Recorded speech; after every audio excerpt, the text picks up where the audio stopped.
শুভ সন্ধ্যা বন্ধুরা। দেখো, আজকে আমি সন্ধ্যেবেলা ছেলের জন্য জলখাবার বানাচ্ছি। কিচ্ছু না, সিম্পল, সবজি ছিল না বাড়িতে, তাই একটু আলু পেঁয়াজ মটরশুঁটি দিয়ে একটু চাউমিন বানিয়ে দিচ্ছি। ও গেছে পড়তে, এসেই বলবে মা খিদে পেয়েছে, খেতে দাও। স্বাভাবিক, আসলে খিদে পাই, পড়ে ধরে এলে বাচ্চাদের খিদে একটু পাই।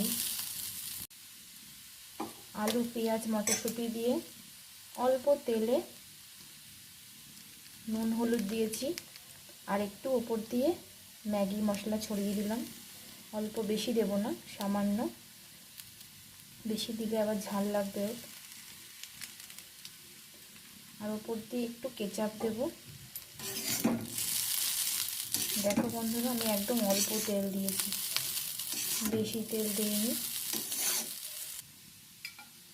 দেখো, আমি এবার ওপর দিয়ে একটু কেচাপটা ছড়িয়ে দেব, ছড়িয়ে দিয়ে একটু মিশিয়ে দেব, নাহলে আলগা করে ওপর দিয়ে কেচাপ দিয়ে দিলে ওই কেচাপটাই শুধু শুধু খেতে থাকবে।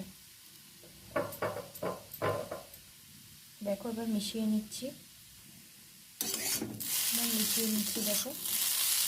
আজকে ঘরে বাদামও ছিল না, তাই জন্য একটু মটরশুঁটি দিয়ে দিলাম। তো শীতে এরকম করে ভালো লাগে বলো, একটু ফুলকপি, একটু গাজর, একটু ব্রোকলি, মটরশুঁটি দিয়ে গরম গরম চাউমিন। কে কে ভালোবাসো তোমরা জানাও আমাকে।